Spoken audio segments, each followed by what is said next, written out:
simplest place to start for each of you. When did you know that this was what you wanted to do with your life, and how did you start to take steps toward doing this professionally? I was a musician first, so it's true. The whole thing about the critics are frustrated musicians, it's true. And I found that the difference was I'd always played music growing up, first piano and then guitar. And I found that I wasn't disciplined enough about it, and I wasn't patient enough with it, and I guess I was afraid of failure in a way, and I didn't have any of those attitudes towards writing. And those are really crucial. I was patient until I got better. I wasn't afraid of failing with it, which is really key. And I enjoyed the process of it, more than the completion of it. And those things I think are really important to achieving anything. Well, it's interesting. Whenever you do these panels, especially if they're young people in the audience, the main question, of course, they always ask is like, how did you get to that job? Because that's the job I would like. Or I envision myself doing this at some point. And the mistake I think a lot of people on these panels do is they think that their experience was normative. They think that the way it worked out for them, so they go like, these are the 8 things I did, so you should do these 8 things too. But the fact of the matter is, everybody I know who is a successful rock writer somehow just sort of ended up in this job in this weird way. There is no kind of normative arc. I mean, like the way I ended up doing this is, when I was in college, I was a sports writer and a news writer. I was like covering, I thought I was going to be a political writer, and I listened to music all the time, and I was really into culture, but that was just something that, I was kind of into. And I graduated in 1994. Now, by chance, because it was 94, a newspaper in Fargo, North Dakota was very concerned about Gen X readers. They suddenly had this thing that there were these Gen X readers who wore their hats backwards and listened to Nirvana and had this strange kind of detachment from the rest of culture. So instead of updating their whole paper, they decided they would just start having a 16-page weekly tabloid to go after Gen X readers, and they called it Rage. And they had no idea who was, it was like it was all going to be in this one package. And they had to hire somebody, and they didn't know, there was nobody working there at the time who was who was, in touch with that sort of made-up culture in their mind. So they did it, they said that they were looking for somebody to write about music and film and television and books, and you had to be under the age of 30. That was actually in the ad, which you never see. So of course, every young person who's a journalist, I think in the Midwest, applied for this job. And then by chance I ended up getting it. So I worked in newspapers there for 4 years. Then I got a job in Akron, Ohio for 4 years, covering music. I was the film writer there for a while. And while I was in Akron, I wrote a book. And when the book came out, I got hired by Spin. And so it's sort of like now, if I were to say that's what you should do, that'd be fucking crazy. It's like you can't replicate other people's careers. So I mean, if any of you end up here becoming successful music writers, it'll probably be some weird way, But that's how it worked out for me. Well, I also had a bit of a performance background. My mom was a professional singer before she got married.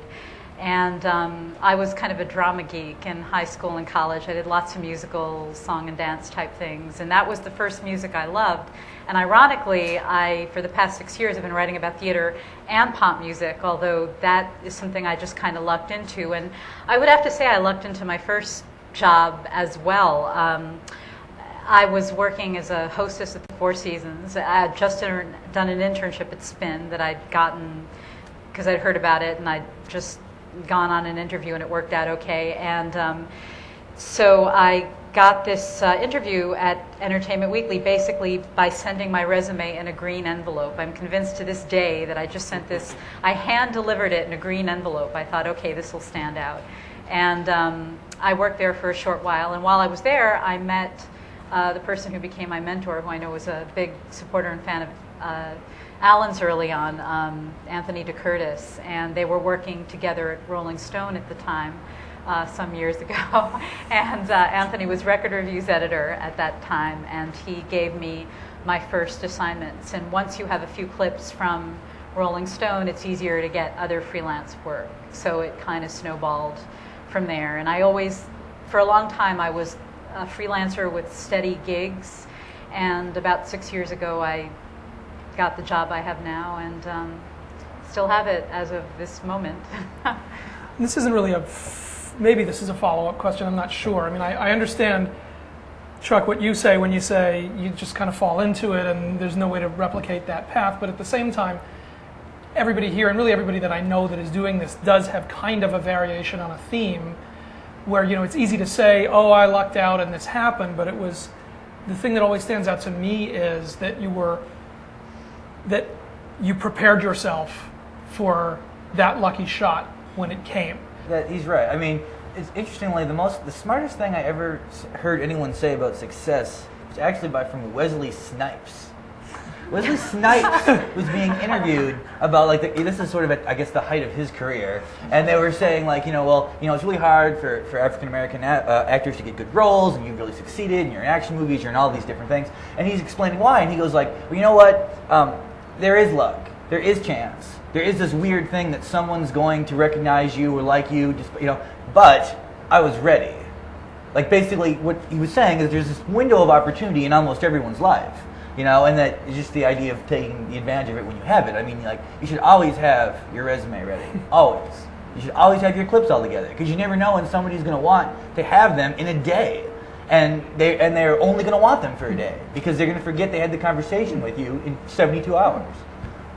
I also don't think that it's necessarily a straight path. I find that with me there were many false starts. And kind of brick walls I'd go into and then go around another way. I mean. And on that level, I don't think it's luck at all. I think you have certain lucky breaks, then maybe it doesn't pan out. You're going to need another one, and then another one, and another one to plan a career. If I look over people who've had their little periods where someone's in vogue, or they're kind of the new voice of the minute, but it usually lasts a minute. And if someone is going to really sustain a career, there has to be some luck, because there has to be the position that's going to be able to sustain you for the career. There's a million other things. You have to be that engaged for that amount of time. But a lot of people lose interest in it. They find that maybe they started as a fan and they had just one thing they wanted to say, or they had one band they wanted to write about, or one little style of music. The people who are going to last are the people, I think, if you were just talking about pop music, who are really interested in the whole storyline wherever it goes, and are open to it completely. I think people get disillusioned if they're not going to act like real critics. What critics do is they get into, it's almost like acting in a certain way. You have to get into the head of the person you're writing about in as much as you can. They come from all different worlds. You have to try to figure out where they're from, what they intended to do, and then judge it on that basis. What do you guys see as the biggest changes, biggest transformations within? You can answer that for music, or you can answer that for art. I would say first for art, for what we do as a living. In the time, and again, with the knowledge that each of us sort of enters at a different point. Well, I guess I have to start. But I mean, when I did it, it wasn't a living. It wasn't a living. I mean, you were paid $5 for the articles. I mean, one thing that helped me was I was a kid. I had all that time all through college to be able to build up something. But it really wasn't a viable living before. But what about in terms of what the work was? I mean. What the expectation of the writing was? What was? Oh, I mean, everything. It's ridiculous. I mean, it wasn't very professional in an exciting way. I mean, the articles used to be way longer. They were way. I mean, they were less. They were crummy in some ways. They were way more self-indulgent. So on the one hand, you could say it was more exciting, it was more romantic, because they were more personal. But they also could be just awful. You look back at some of the stuff. Also, I look back at some of the things that I was very impressed by as a kid, and I look back at it now and I think that's such bad writing. And it needs to be cut in half, and the antecedents don't connect at all. And oh well, yeah, I agree with. I mean, it is interesting. Like all of the great '70s rock writing, you go back and read it now. Very often, it's insane. It's sort of like it's if you do this, people will go like, "Oh, you're like that person from Almost Famous, right? Mm-hmm. Like you get to travel with bands." Well, that never happens anymore, really. You have like 2 hours with the Strokes or whatever, and that's your whole piece. And maybe in the '70s they were able to do that because of that. Can I just say I'm working on this sort of retrospective thing for Rolling Stone. I talked to a writer who did a Springsteen cover on the River Tour in '80, and he did 17 shows in 10 cities for that story, traveling with the roadies. That is the big difference, and the exposure was incredible at that time. You'd spend a week with somebody, and now, I mean, especially at a newspaper, I mean, it's 20 minutes on the phone, on a cell phone where they're running through an airport to talk to somebody else. I mean, it's really, really awful.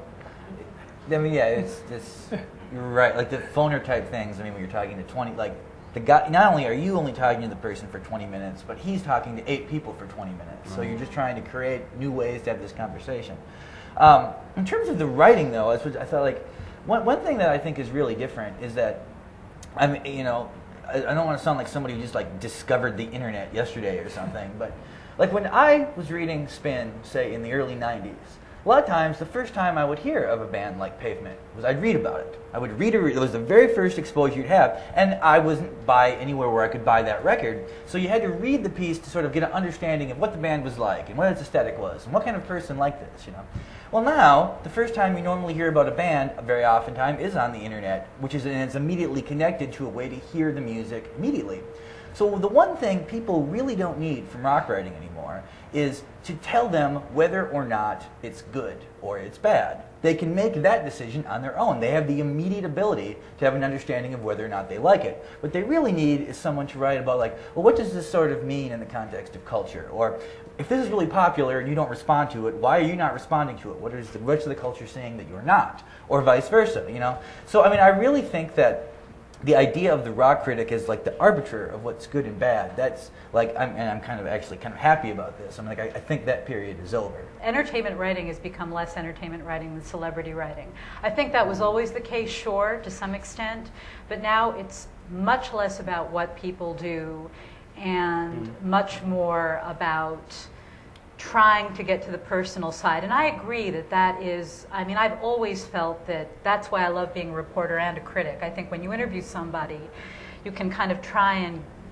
find out what it is about them that feeds this music or whatever it is that they're creating, whatever art they're creating. But that's also an inherently that's a problematic thing, because you're never going to get to know these people, and we're in a culture now where we want to know these people. It's a reality TV. I'm not going to get to know Mariah Carey from sitting in a room with her for half an hour, and I've interviewed her like 6 times at this point, and I don't know her. I wouldn't be so presumptuous enough to think that, and yet you have people in the media now going on TV talking about celebrities as if they know them, and writing about celebrities as if they know them. And that to me is, and also the lack of interest in, again, what people do, in the albums they make, in the movies they make. Very often the peg for a feature story on a major artist will be who they're dating.